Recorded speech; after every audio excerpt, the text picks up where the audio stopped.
Welcome to this podcast, Relight Your Fire. I'm your host, Anita Goll, and I'm here to share with you some phenomenal stories of leadership, life skills, and careers. I want to take you on an awesome adventure, rediscovering yourself and reigniting that inner spark inside yourself. Thank you. Enjoy the show. I am really excited today on this episode. I have the amazing Mark Beaumont, BEM, with me, who is going to speak about his amazing journey as being an athlete, broadcaster, and also an investor. Welcome to the show, Mark. Thanks for having me. It's lovely to see you again. Yes, it is lovely. And we met first at E2E with Shalini Kemker, with her amazing entrepreneur-to-entrepreneur network that she set up a few years ago. And we got to hear your story, my husband and I, where you talked about your adventurous life and having cycled around the world twice. Tell me more about how that all started. What got you into cycling? I got my introduction to cycling and adventure right from the start because I was homeschooled. I didn't go to school until secondary school, and growing up on a small farm in the foothills of the Highlands of Scotland, my entire life was really outdoors. So I didn't need to go to any clubs or societies to learn to be outdoorsy or to have a good work ethic. I was just working on the farm, and that love for the outdoors and that want to, happy to be in my own skin, ability to climb mountains, ride ponies, ride my bicycle, that was there from the start. There's a lot of things I didn't learn because I was not in the playground. I didn't do team sports. I wasn't learning the politics of the playground, but the want to be adventurous and be outside was just my life from the start. So I was 11 when I said to my mum, could I cycle the length of Britain? And I had no reference point for how far that was or what it would involve. And she quite wisely said, why don't you try something smaller first? Because you've not really cycled off the farm before. And imagine she said no. Imagine as an 11-year-old she said no. Well, I think the rest wouldn't have happened. But she gently sort of pushed my ambitions in a different direction. I cycled across Scotland when I was 12, length of Britain when I was 15. By the time I was leaving university as a 22-year-old, I was set to cycle around the world the first time. That's remarkable for you to have done that. How lucky are you to have had, first of all, the adventurous lifestyle, the outdoor lives at your doorstep, as well as having your mother who championed you to do this? I think that's sometimes can be quite rare.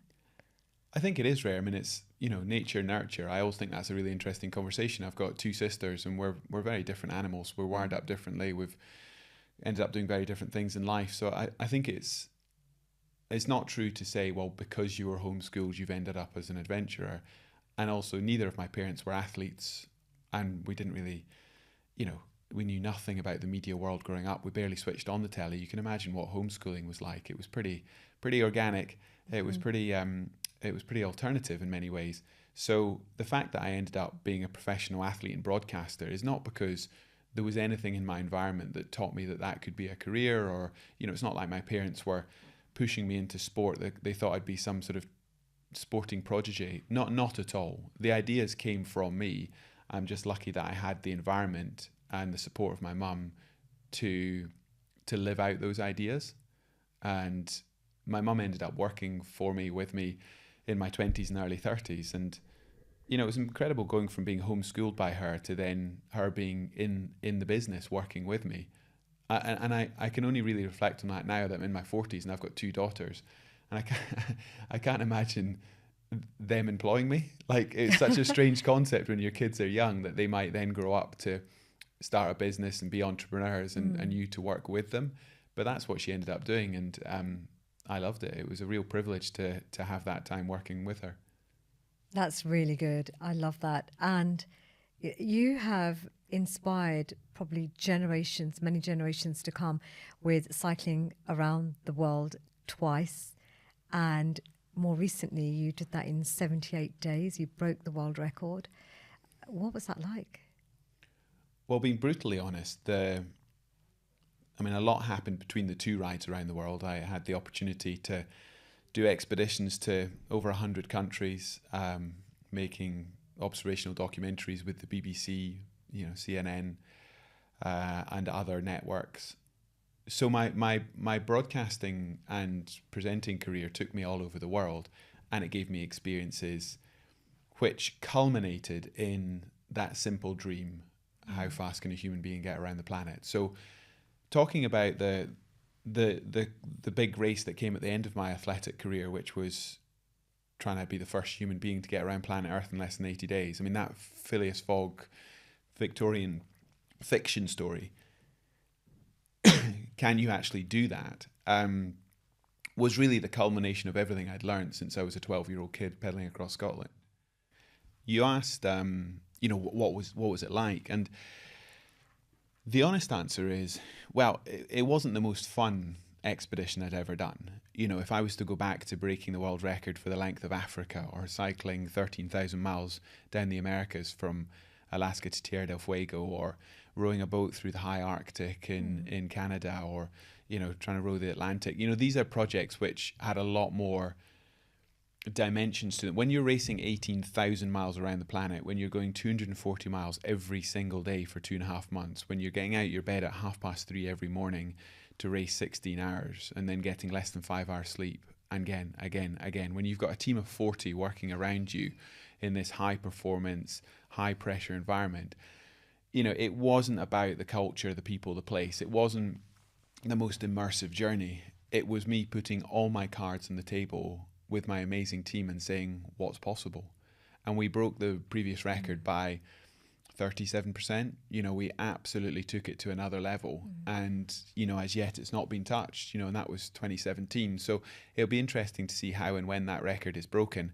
But my reflection on it is, what a privilege in your career to have the opportunity to put everything everything you've learned with all the people you've trusted over the years into one project, which really shows that's my Everest, that's my ultimate, that's everything I know. And after that, I basically thought, well, I'm done. There's nothing bigger. It's the world. When I was a teenager, I watched Ellen MacArthur sailing around the world.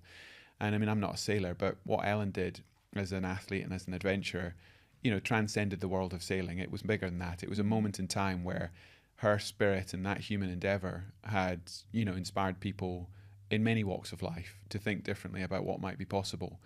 And, what I had the opportunity to do in my 20s and 30s was live out my biggest dreams, build that experience in a very public way, because I was doing it on telly, but then to ultimately, for very personal reasons, try and figure out what's the ultimate.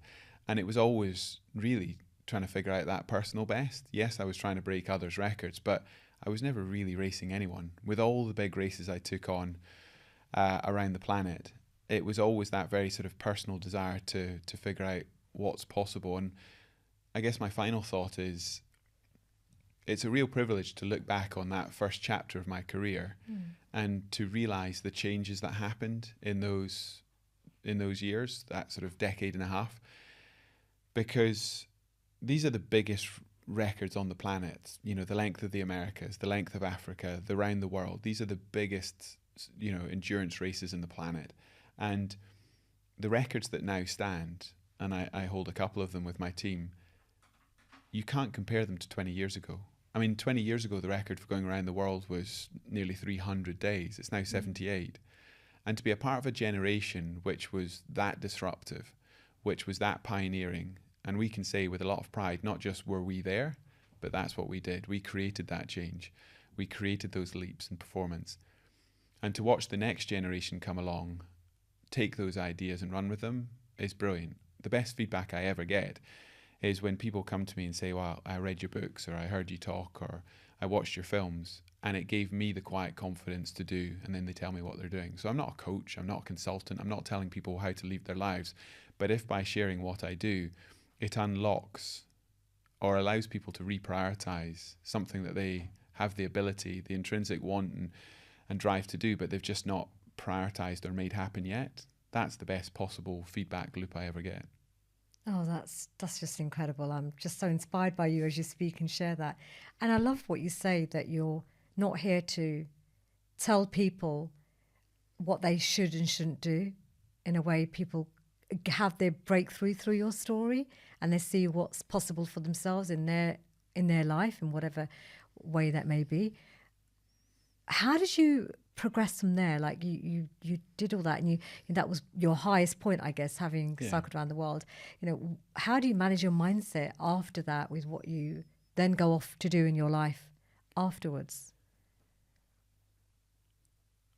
I think a lot of people who have had a high profile and successful career early on then have to make a choice as to what the rest of their career looks like. I think some people struggle with that. I've struggled with it in a fairly normal way. It's not a poor me statement. I think we all have when your job is your identity. I was a professional athlete.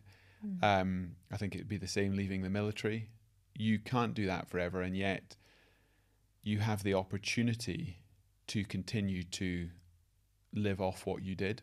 So I could spend my 40s and 50s and 60s just living off the coattails of having cycled around the world a couple of times. When I retook the round the world record, and I've still got the Africa record, and because of the scale of these projects, I was asked to go into consultancy, advisory work, learning and development, coaching. You can just imagine people going, wow, you're the high performance guy, and we want to work with you, and you can spend the rest of your life telling us how you smashed these records. And I just saw the next 20, 30 years of my life just hanging off the coattails of what I did when I was younger. And I'm incredibly proud of what my teams and we put together over those decades, but I don't want to do that. I'm not a coach. I don't like telling people how to lead their lives. That's not who I am. And there's nothing wrong with that. It's just not who I am. And so I had a couple of years of reflection after retaking the round the world record. And, life was busy. There was, when you've got that profile off the back of doing something like that, I wasn't short of opportunities, but I knew that what I was doing wasn't what I wanted to always do. And I took the time to really think about what that could be.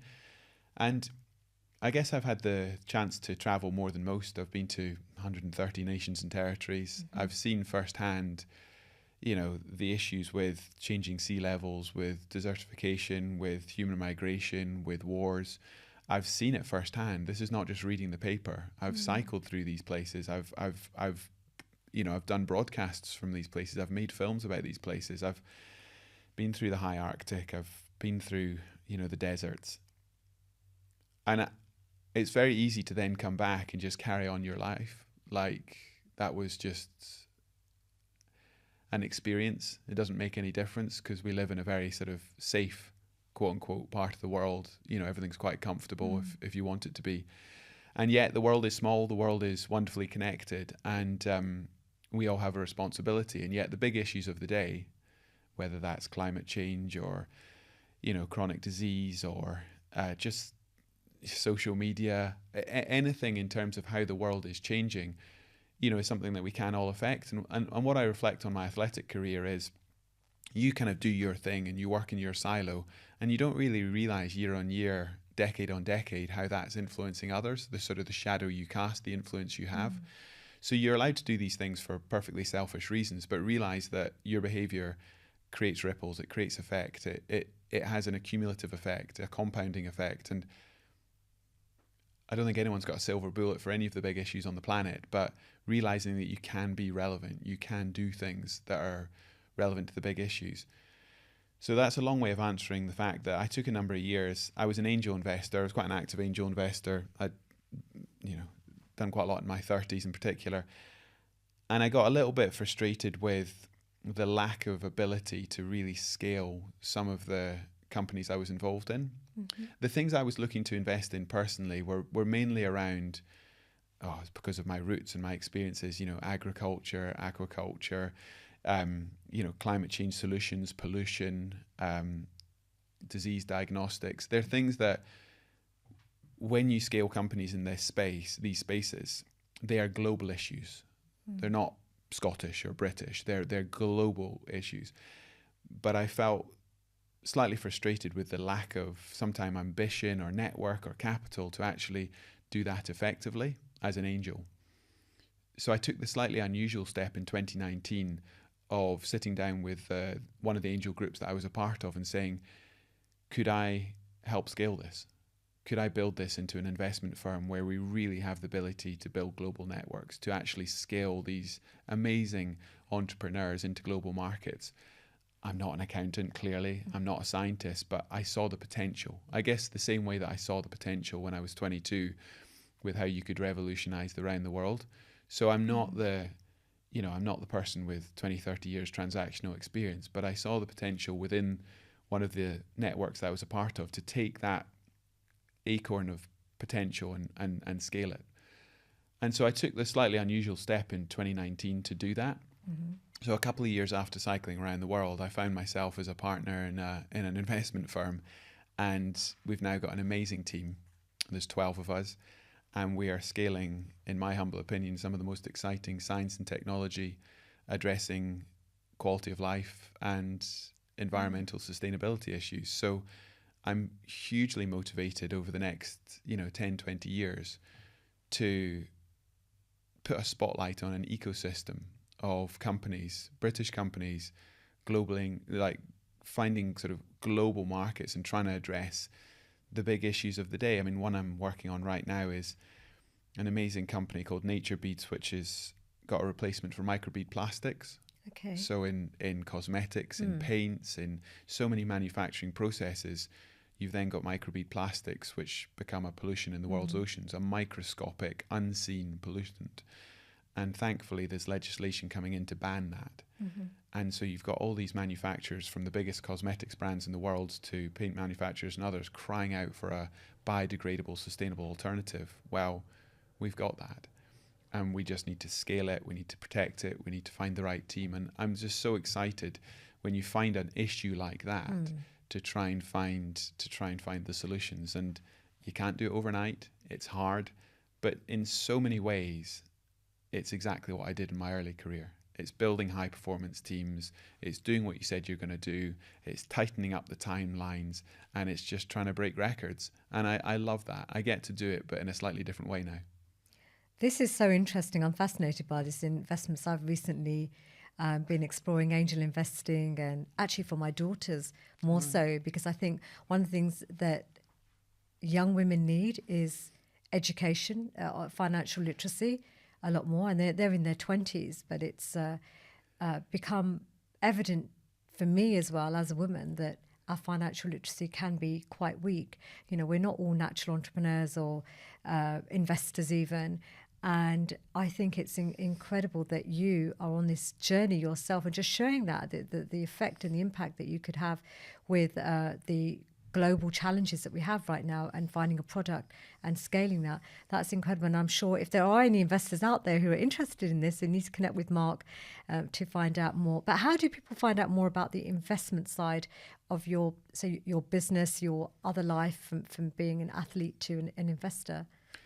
Well, I'm pretty easy to find online at Mark Beaumont. The firm's called EOS. EOS was the Greek goddess of the dawn, so it's all about the dawn potential, the potential of dawn, getting things started. I love that fact that you're learning with your daughters, you're sharing information with your daughters, because the stats around female founders and female investors, so both sides of that equation, is not great. It's something like 2%, I think. It is 2%. I was going to say, it's not. It's a huge challenge, and there's really interesting psychology within that, because equality is not about saying that men and women are exactly the same. Men and women come in all shapes and sizes and think differently, but there are different ways of approaching risk and decision making. But what you say about actually, when I got into angel investing in my early 30s, I had massive imposter syndrome because I didn't have a background in it. I didn't understand really how it worked. I was an athlete and a broadcaster. Okay, I'd studied economics at university, but that doesn't actually give you the toolkit you think it might. And so I didn't recognize myself.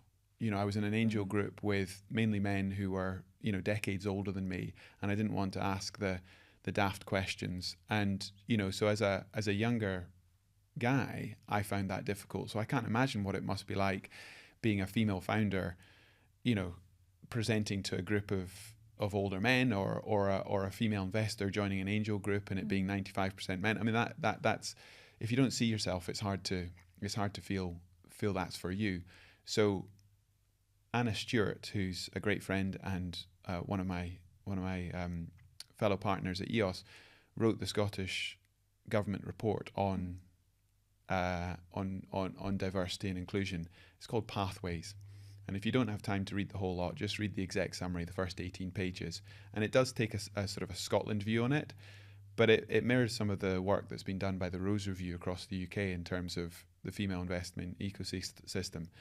But the thing which I'm really, really strong on when it comes to diversity and inclusion is this is a conversation that has to include everyone. So I understand why female-only investment groups exist, and I think there's a period of time where they are a great space for women to get involved in angel investing. But in the fullness of time, we need to build a world where you don't need female-only investment groups. You have, to create the change, we need men and women to engage equally in the conversation. Mm-hmm.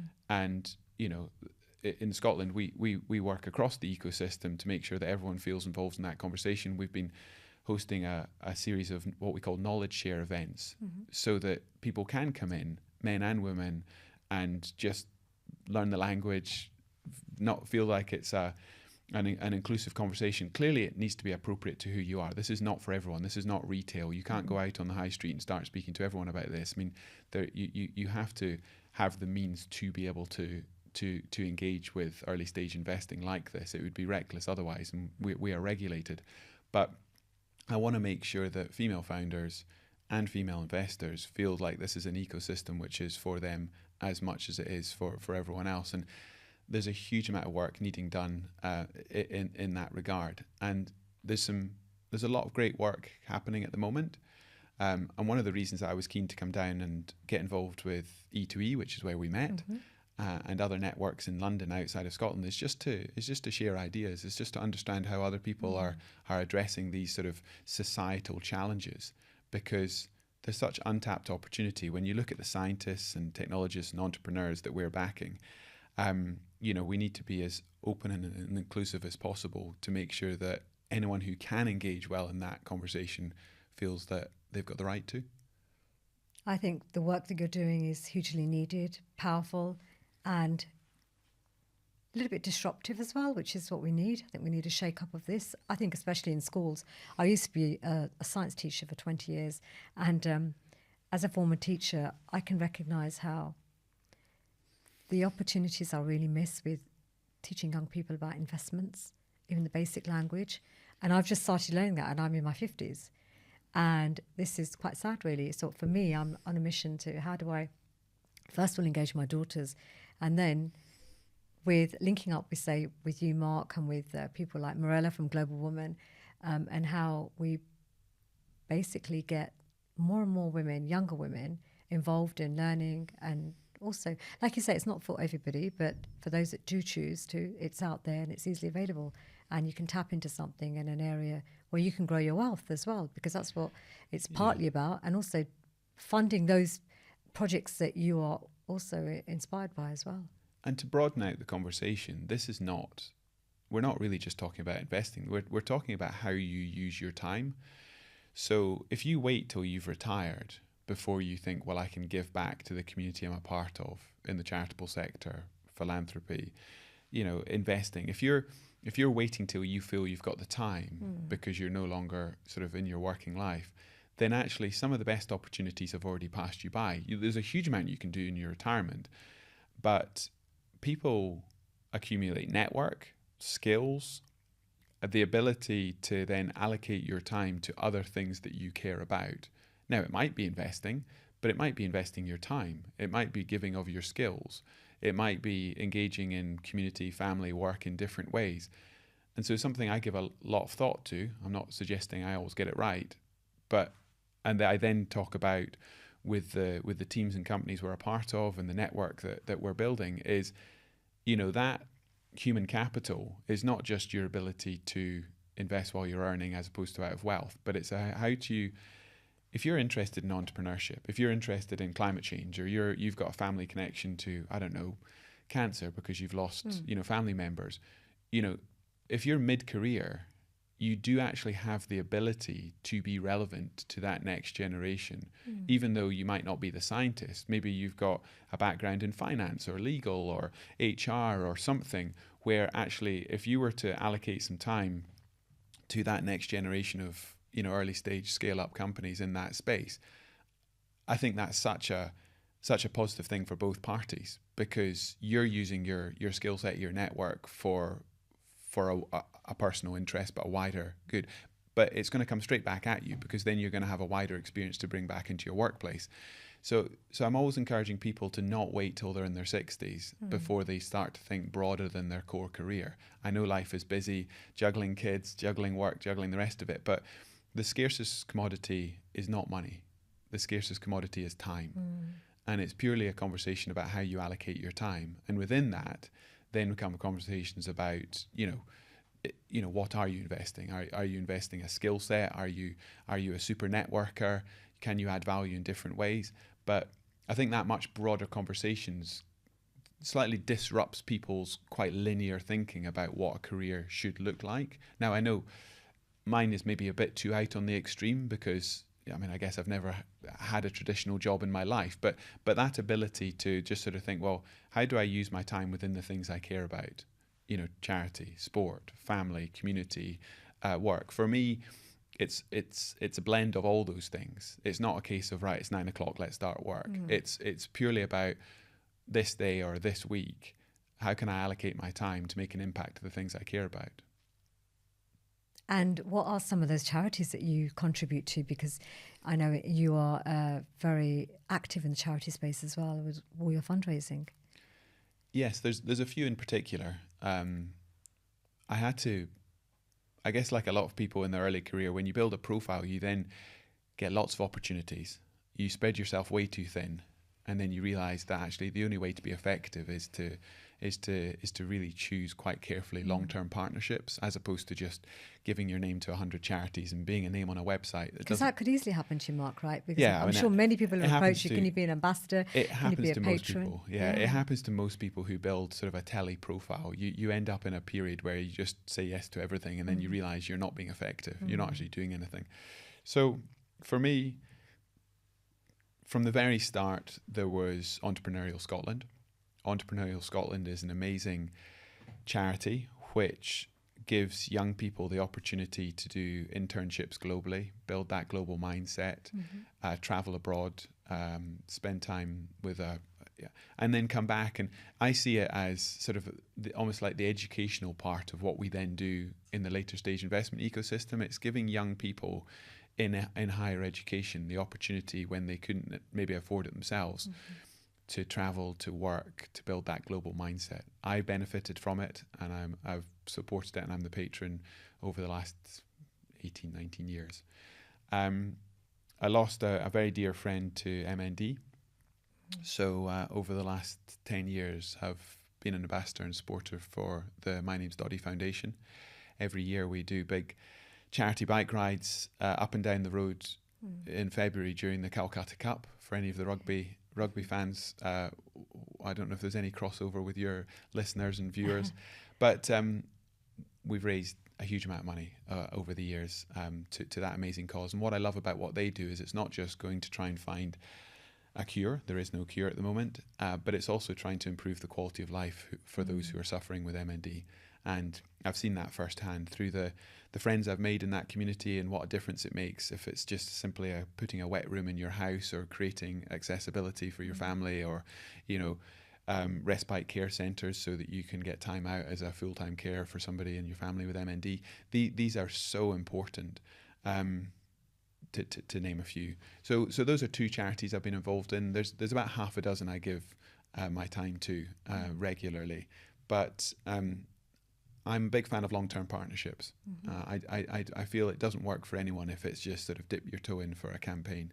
It's like anything in life, it compounds as you give time and effort. And if you can make these partnerships last for decades rather than weeks, then you end up creating a lot more impact.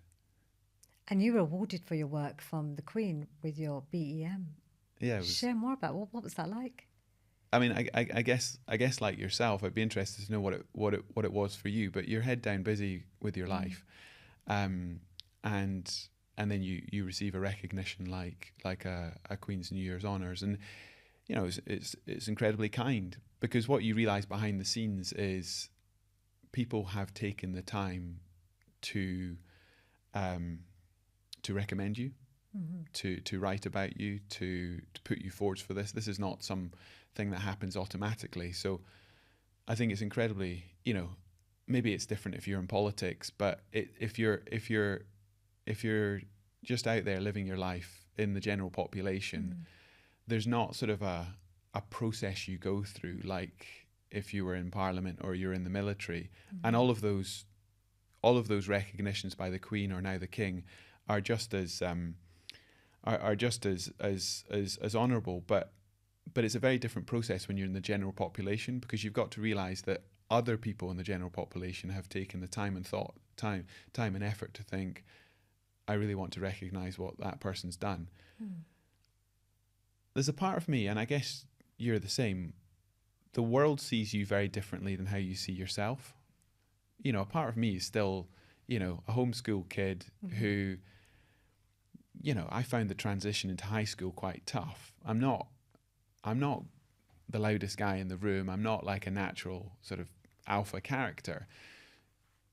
So I've loved the fact that I've had the opportunity to be a broadcaster, to share what I've done, to work in these amazing teams. But when recognitions happen along the way, there's a part of me that still feels like that sort of homeschool boy. I mean, if I'm at the traffic lights on my bicycle and somebody comes alongside me and says, Mark Beaumont, you know, record holder, I'll race you. I'm like, oh, you win. There's still that kid inside me that just doesn't like that sort of, I'm not out there to sort of show how good I am. I'm just busy getting on with what I enjoy doing. So those moments in time are very kind, very incredible. And then life carries on. It's funny, isn't it? Because it doesn't really make any difference on a day-to-day basis. But it's carry on with what you're doing. It's a lovely. But I think what it does is profile and success do very strange things to how people perceive you. Yes. I don't think you fundamentally change how you see yourself. So I think as time goes on, it's just grappling with that divide that exists between public perception and personal perception.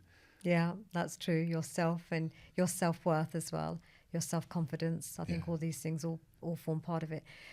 Mark, can you share with me and our listeners some of the most challenging moments that you've had through your career? If you can pick one or two and just maybe describe them and how you perceive them and how you've come out of them. So if there's anything you can add to that will maybe help our listeners. Yeah. I love the fact that we've got this far in and we've not actually talked about any adventures. It's been a great conversation. Talking about the adventure, of course, if you're going to take on world firsts, world records, there's going to be risks. Things are going to go wrong. When I was trying to break the world record for rowing the Mid-Atlantic, so rowing from Tarfaya, Morocco to Port St. Charles, Barbados, so across the Mid-Atlantic, we got 28 days in. I was in a team. We were trying to do the first sub 1 month crossing of the Atlantic in a rowing boat. And I mean, you're rowing 2 hours on, 2 hours off, 2 hours on, 2 hours off for a month. So you're rowing as hard as you can for 12 hours a day, never sleeping for more than 90 minutes. It's brutal. So on day 28, we capsized. And we spent 14 hours in our boxer shorts paddling around in the Mid-Atlantic trying to get rescued. And it's one of the only times in my life where I thought, I'm going to die. You know, there was no two ways about it. If we didn't get that life raft out, if we didn't salvage the satellite phone and the flares and the VHF radio, if we didn't call a mayday, we were going to die. So it's also very scary in a situation like that, seeing people not coping, you know, shutting down, unable to be relevant to what was going on. I mean, long story short, we spent 6 hours trying to get the kit and instigate the rescue, and then 14 hours after capsizing we got picked up by a Taiwanese cargo vessel and got brought back to safety. It took 10 days to come back across the Atlantic to Gibraltar, but we survived. but you learn a lot when things go that badly wrong. I mean, when you're 500 miles offshore in a capsized situation like that, everything you've learned, everything is put to the test. I've sadly been in situations, especially in the high mountains, where people have paid that ultimate price, and seen climbers not come back, and it's really tough, because you end up questioning why you're doing it. Is it worth it? What's the when you've got other responsibilities, how do you balance that with what you're trying to do and the story you're trying to tell? Just thinking about the Around the World in 80 days, you're not going to get 18,000 miles around the planet without things going wrong. I mean, the first week I went from Paris to Moscow. So, you're doing 7 countries in 7 days. You're going like 1,000 miles every 4 days. I mean, you see the world like a slideshow.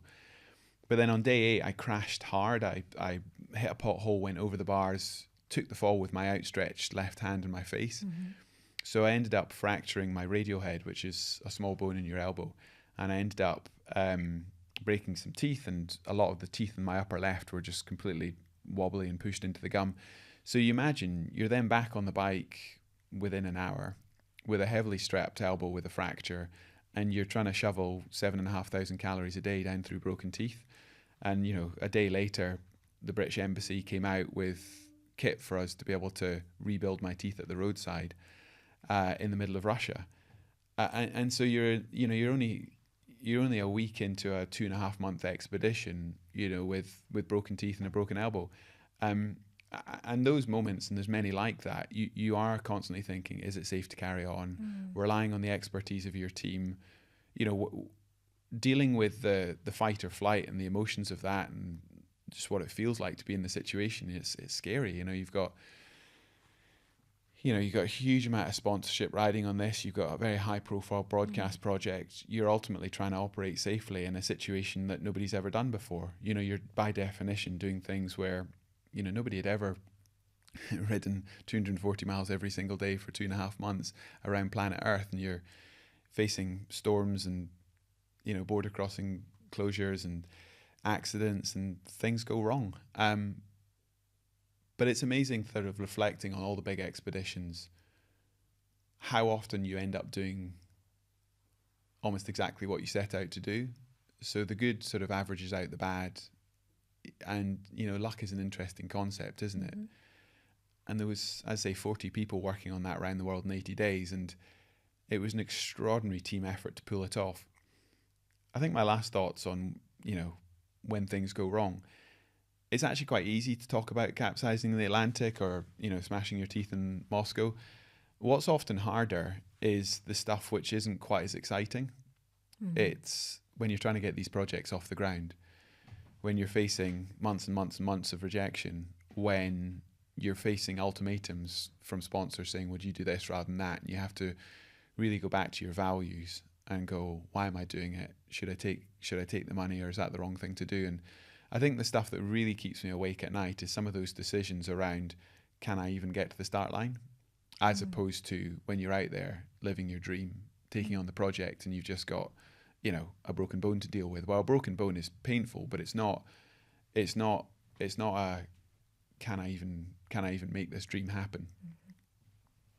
Oh my God, I'm so glad you shared those two examples, and we've had the opportunity to include them in this show. And I'm like looking at you thinking, I just don't know what to say. Like, that's a lot to go through. I know someone like me would give up, but you're an extraordinary human being, a super human being that's got so much potential that normal people, I just don't believe have. And we're all normal. I think you're very kind, but we're all normal. I think it's phenomenal, and I'm sitting here with you, and I'm just in awe of everything you have achieved at such a young age, with all the adversity, all the challenges, and like you say, getting to the start line sometimes is the hardest part. Absolutely. And once you're in it, you've got to keep going.